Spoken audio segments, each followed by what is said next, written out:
Welcome to Geetu TV. Please subscribe my channel. Like and share also. ఒక రాజ్యంలో ఒక యువరాణి ఉండేది. తనకి ఒక మాట్లాడే రామచిలుక ఉండేది. ఆ చిలకంటే యువరాణికి చాలా ఇష్టం.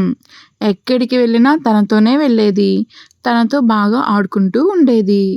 ఒకరోజు పొద్దున్నే, యువరాణి లేవండి, ఆలస్యం అవుతుంది, మనం ఆడుకోవడానికి వెళ్ళాలి కదా, నాకు చాలా సరదాగా ఉంది, ఎప్పుడు వెళ్తామా అని, లేవండి త్వరగా.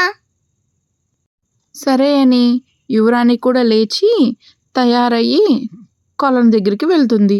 వెళ్ళి ఇద్దరూ కొలనులో ఈత కొడుతూ ఉంటారు.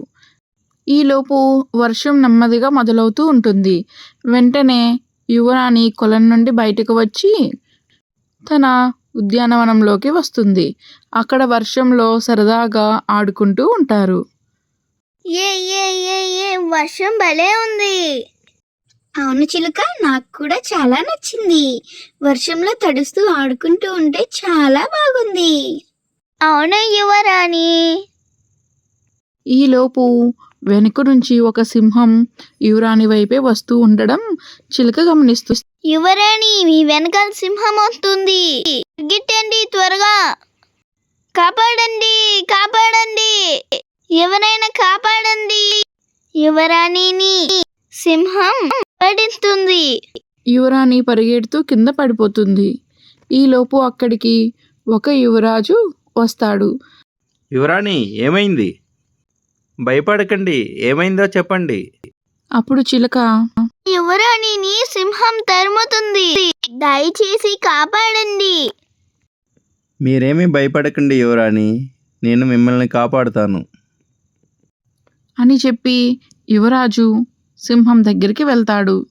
సింహం వేటాడడానికి సిద్ధంగా వస్తూ ఉంటుంది.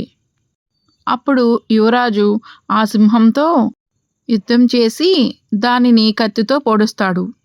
అలా పొడవగానే ఆ సింహం నుండి ఒక దేవకన్య బయటికి వస్తుంది. యువరాజా, నీకు ధన్యవాదాలు. నేను ఎన్నో ఏళ్లుగా శపించబడి ఈ సింహం రూపంలో తిరుగుతూ ఉన్నాను. ఇన్నాళ్లకు మీరు నాకు విముక్తిని కలిగించారు.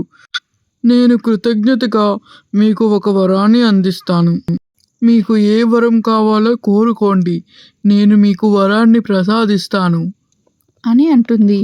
అప్పుడు యువరాజు, నాకు ఏ వరం వద్దు తల్లి, నన్ను ఆశీర్వదించి చాలు.